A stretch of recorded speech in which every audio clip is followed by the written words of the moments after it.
Defense News. It's proudly sponsored by Navy Federal Credit Union.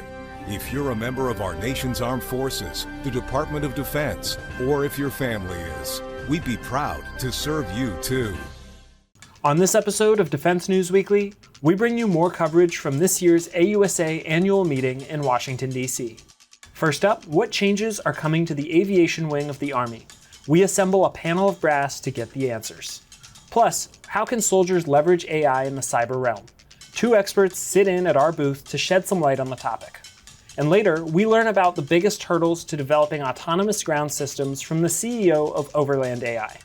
Coming to you from the nation's capital, it's the latest in news and analysis, from the Pentagon to the platoon, here on Defense News Weekly.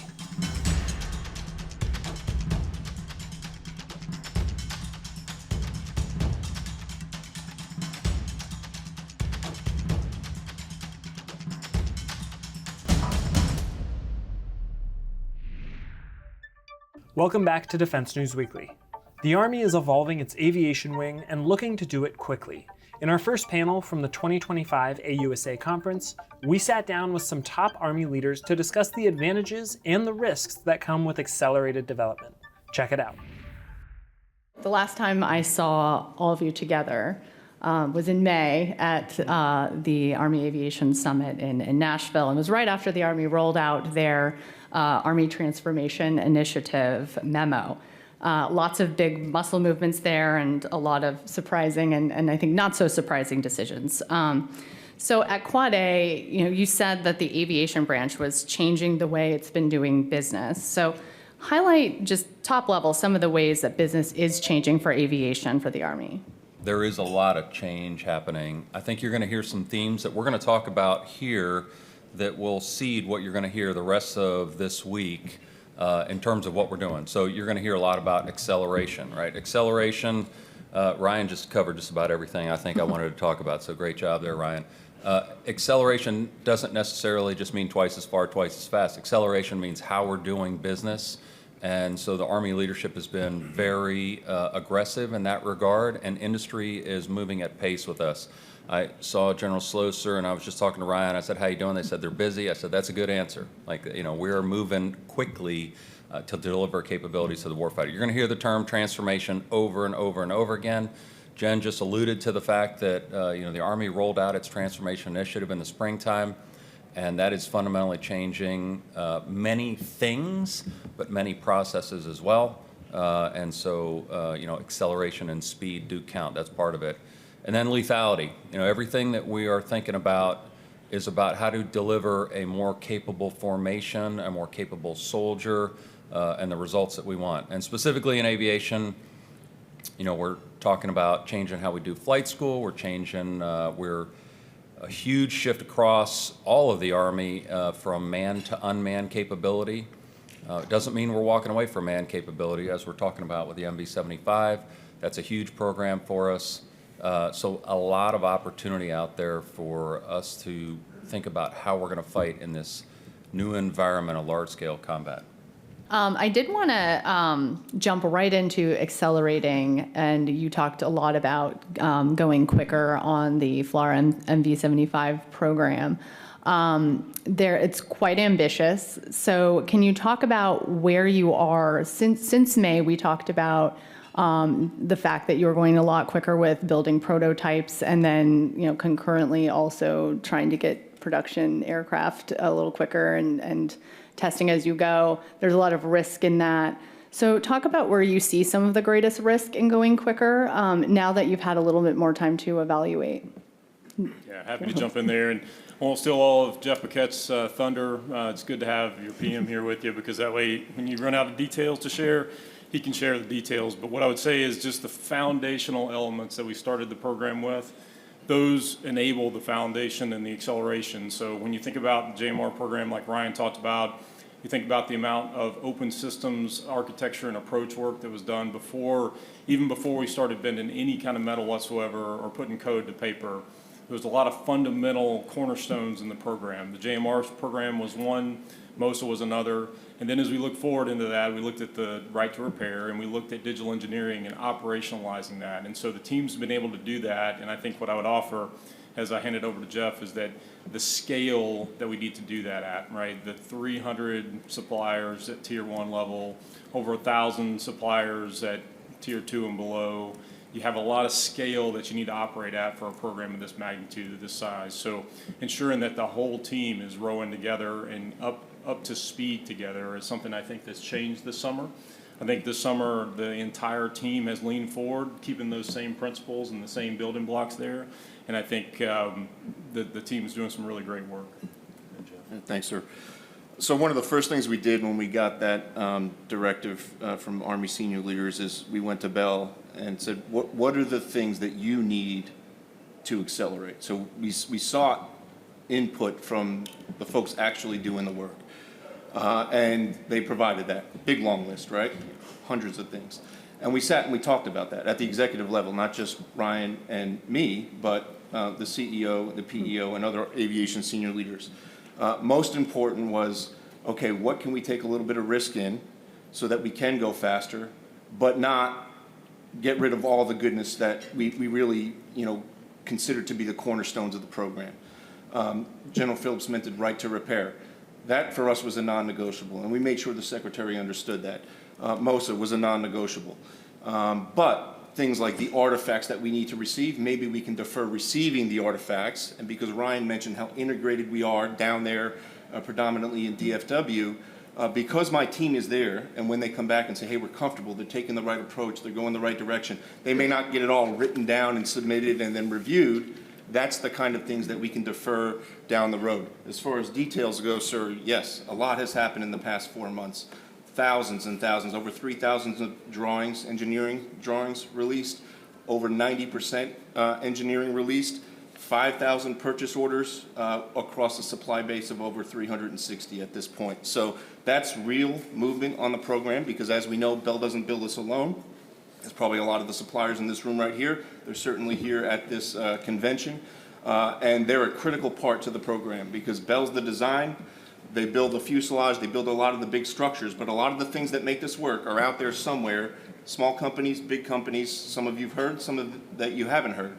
And like Ryan said, I've been all over the country meeting with companies that make ball bearings, or that make castings and forgings, or that make big tools the size of this room that facilitate making this incredibly complex machine. So we've seen real movement on the program. Of course, it starts with money. Can we get the money in place so that we can actually go faster? Some of it is bringing money to the left, because we were going to do it later, now we're going to do it earlier. And you mentioned risk. We don't see this as taking an incredible amount of risk. When you are building prototypes and then you go to test and you are also building production aircraft, we said, okay, what would the risks be? The risk would be that you would be building production aircraft that then you find things wrong in test. And then we said, Bell, how can you make us feel comfortable? How can you make me feel comfortable that you're going to be building aircraft while you're in test? And we've come to some agreements at the executive level that say, look, here's the pricing we want to do, and here's what we need you to do once we build aircraft. If they're not where they need to be, what are you going to do to get them fielded? So we have all that in place, and that's how we burn down that risk. We don't see it as risky as in the past. Some programs have done developmental test and operational test at the same time. We're not doing that. Developmental test, production alongside, and then operational test when the right risk authority is comfortable putting that aircraft in the air with operators. When we come back, hear how the Army is addressing cybersecurity risks and inefficiencies. Don't go away.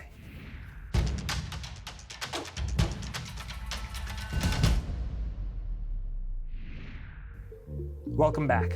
Nowadays, cyber, AI, and autonomy are almost guaranteed to have a place in any military initiative. With that development comes kinks that need working out and bridges that need crossing. At this year's AUSA, we sat down with 2 experts to get their takes on these problems. Have a look. I want to ask sort of a broad question here, but the Army often talks about the speed of relevance.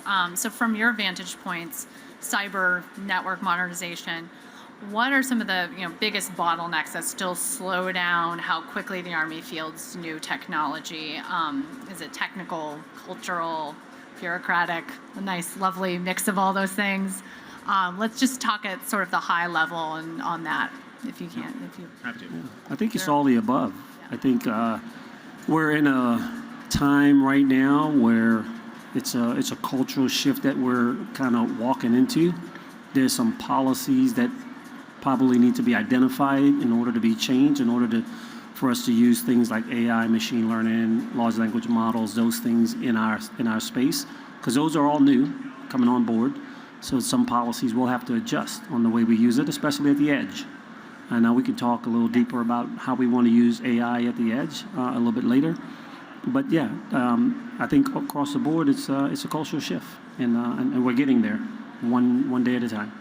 Yeah, I think General Ray's right. This is a unique time for the Army. I don't know how many people had the opportunity to listen to Secretary Driscoll this morning, but the Army is really preparing for that future fight, making sure we stay ahead of these threats through what we call continuous transformation. And that's not just a buzzword or a simple reorganization. It is a holistic view by the Secretary and the Chief to make sure the Army is prepared for that future fight. And obviously, technology, cyber, AI, drones are all central to that. And it's really making sure we stay ahead of adversaries. Yeah, absolutely. Can you give me an example where a program sort of broke through the friction, and what lessons you learned from that in recent experience? Yeah. Do you want me to start off? I can talk about next generation command and control. I know everybody talks about that. So, we had tons and tons of disparate, C2 systems that were out there, 13 systems to be exact. A-Fates has a couple of different ones. So what we decided to do is look at an ecosystem that could potentially replace that. And next generation command and control is something that we looked at. Now that was built off of the predication of everything we did within C2 Fix.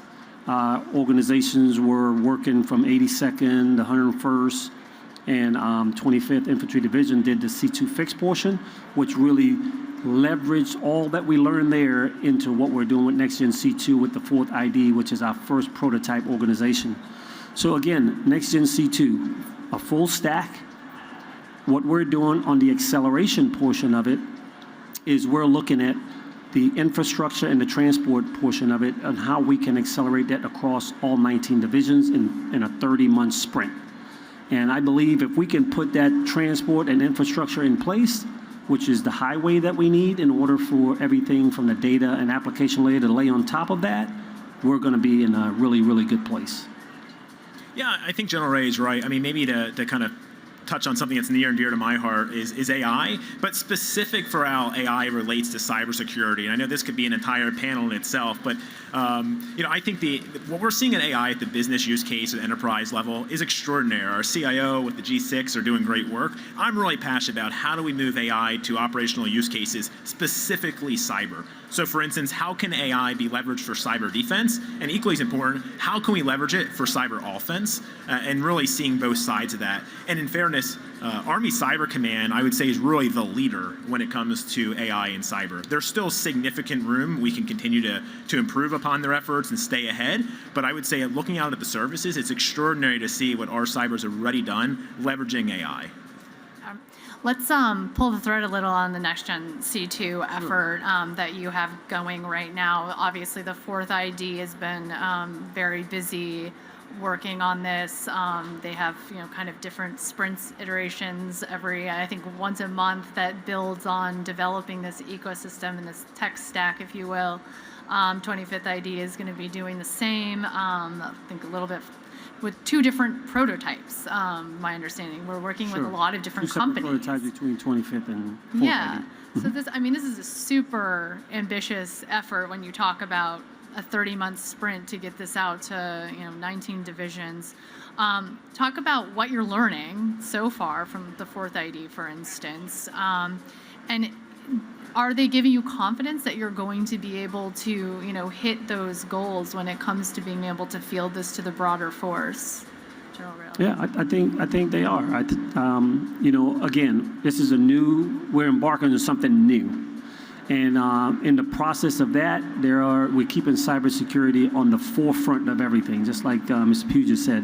When it comes to cybersecurity, we're going to bake it in early in the process, is what we did with what's happening with 4th ID and their first application that they utilized. We saw that there was some risks. We mitigated those risks. We moved forward from there, and we were able to actually get ahead of it and still use the application as it was designed And from there, we believe now we can move on to the next set of applications that we would like to bring in, logistics.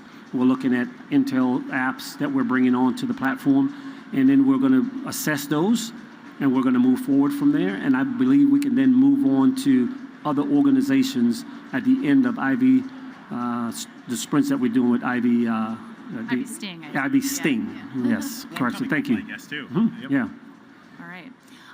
Well, in terms of the cybersecurity risks that you were talking about, there was a memo that came out recently.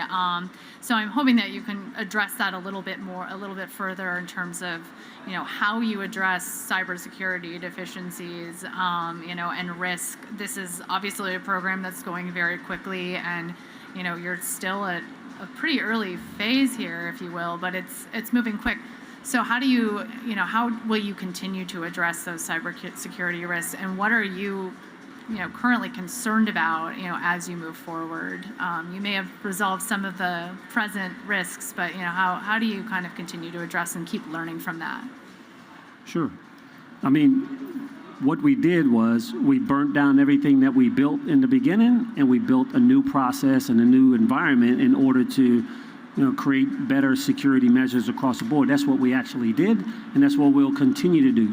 We have a team that stood up to overwatch all this now. The Army Data Operations Center is going to be our kind of a data team that's going to overlook that for the entire Army across the board.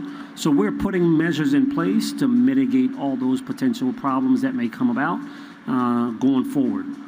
Yeah, and General Ray actually said something in his first answer I just want to kind of flesh out too. It's really making sure as we're doing a new capability, making sure security is designed really by default and by design. So is security started at the very beginning, and how is it being infused throughout? And it should iterate. I actually think it's a good day if we detect a vulnerability and we remedy that's great. It's important to do it early on and now continue to fine tune the product, which is what we've seen really throughout a lot of your efforts. Yeah, I mean, wouldn't you like to find it out earlier rather than us outfitting 19 divisions? 100%. Up 100%. Exactly. So we're there. We're doing a good job at it. Next up, our financial expert is back with advice for achieving all of your money goals. Stick around.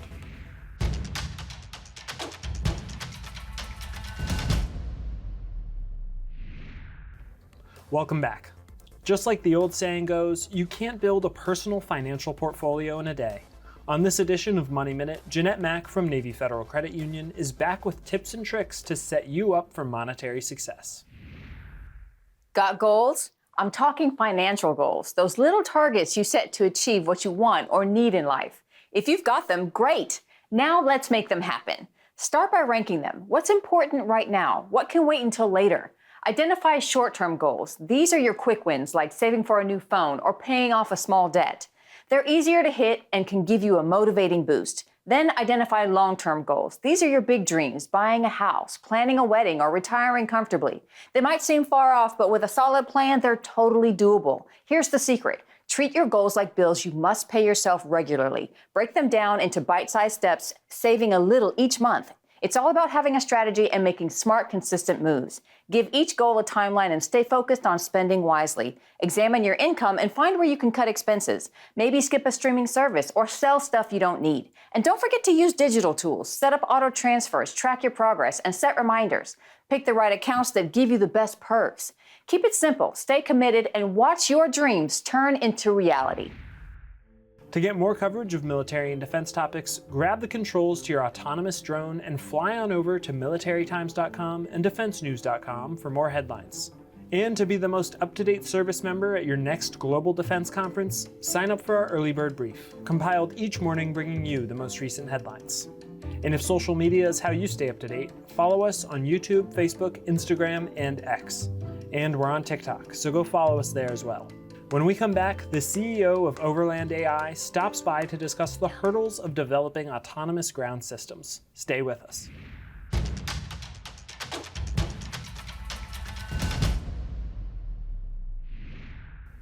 Welcome back.